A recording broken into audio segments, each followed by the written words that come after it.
Welcome back. As we promised, we are going to speak about the diet we should adopt or follow during the heat waves. Heat waves are spread all over the world, and here in Egypt we were suffering from this heat wave for just a few days, but above 40 or 40, even 5 degrees Celsius. To shed more light on this and to know what to eat and what to drink, we are very much delighted to have with us via phone Dr. Nahla Bakry, our nutrition expert. A very good morning to you, Dr. Nahla. Good morning. Dr. Nahla, first, before going into details, heat waves, are there any problems which may be caused by the heat waves rather than dehydration, or dehydration is the biggest problem?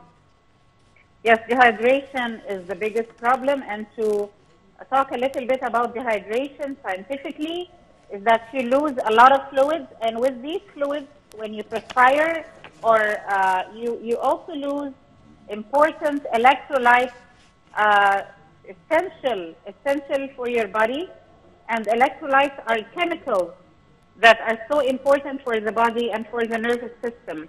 And so some of these electrolytes are sodium, potassium, calcium, bicarbonate, magnesium, chloride, phosphate. All of these minerals, all of these chemicals, if you lose them all of a sudden, like by diarrhea or vomiting or dehydration, you can actually die or have a serious issue. And of course, people with chronic diseases are more exposed to danger regarding this, or all people are in danger if they are suffering dehydration. Yes, especially older adults, like older people, and very small babies are very fragile. So we have to be very careful with them. Okay. Yeah. In order to make sure that we don't dehydrate, we have to follow a liquid diet, or not all liquids, but even foods that have a high liquid content, like watermelons, melons, cucumbers, tomatoes, fruits and vegetables. It is so important that we, in the summer, eat lots of fruits and vegetables, especially seasonal fruits that are available in the summer, like melons, like mangoes, like cucumbers. All of these fruits are essential to save you from dehydrating. Meaning also, we can compensate, or we can fight or face dehydration via many things rather than water or fluids themselves. It may be through fresh juice, or through vegetables, or even or fruits. All this is true. I mean, all these elements are correct. Yes.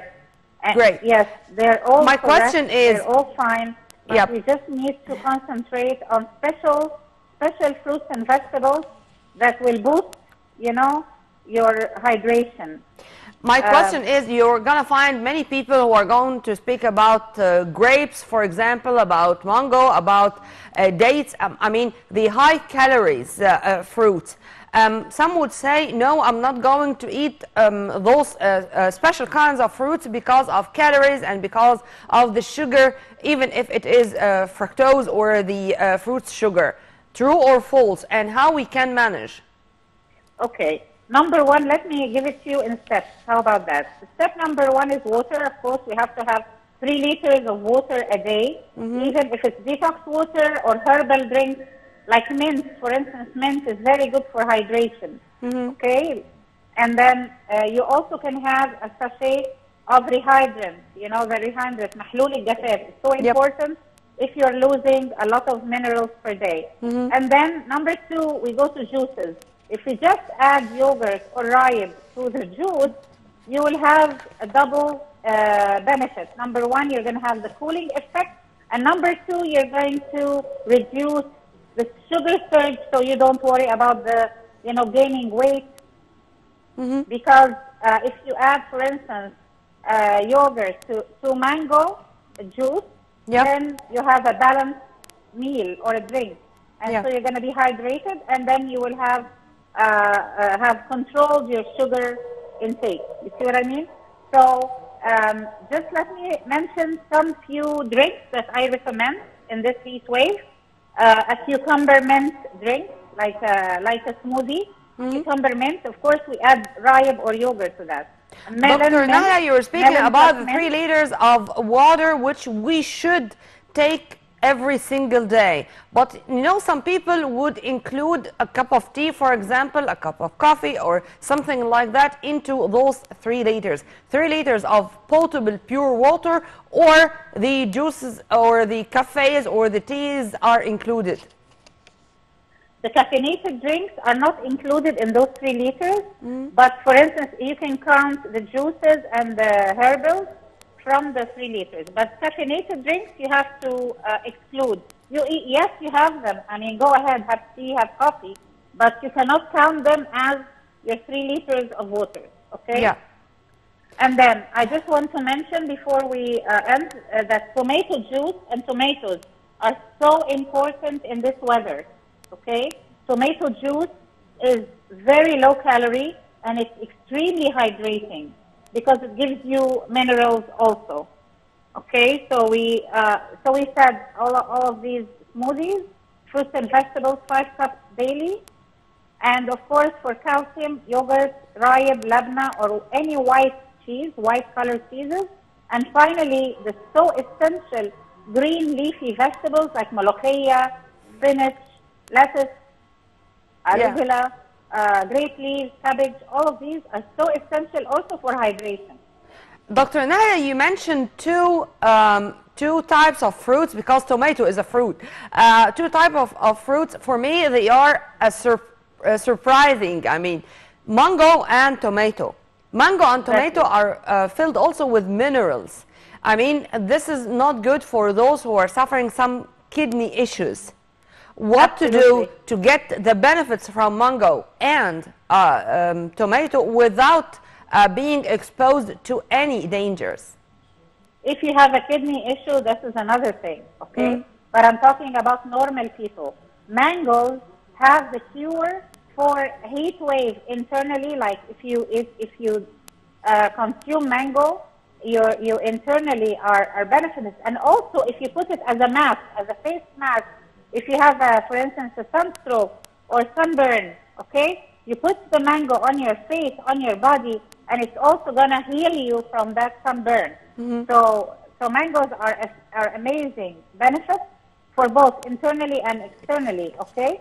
But as I said, when you consume mangoes, you have to consume them with a protein, preferably with calcium, like the Indians, they have mango lassi. It's a very popular drink, which is mangoes and yogurt. Okay. Dr. Nahla, one final question, please, because unfortunately we don't have time. There are people who are all the time, I mean, they use it to take a cup of water, of warm water, with a spoon of vinegar on it early in the morning. Is it that suitable, and is it going to continue with the summer and to benefit their bodies, or they should stop that? I know they like the apple cider vinegar with water. That's okay, that's no problem. As long as they hydrate with water, this is always beneficial. Does it help to lose weight? You know, when they say lose weight, you know, we have like, how do you say, percentages. Like, for instance, it's a 5% effect. It's not 100% effect. You see what I mean? So you should do this with other things, like with the diet, with the exercise, but not just this will make you lose weight. Dr. Nahla, it's always a pleasure to have you, and next time, inshallah, you are going to be our guest live here in the studio, because we do have a lot to speak about regarding the nutrition issues. Thank you very much for your time, and have a very good day. We were delighted to have with us Dr. Nahla Bakry, our nutrition expert. And by this, we come to the end of this episode of our breakfast show. Stay tuned on Nahla TV International. Always for more updates and for more details, please log on to www.nahlinternational.net. You were in the company of my dear colleague Amal Mukhtar and myself, Nirmeen Abdurrahman. Many thanks for watching.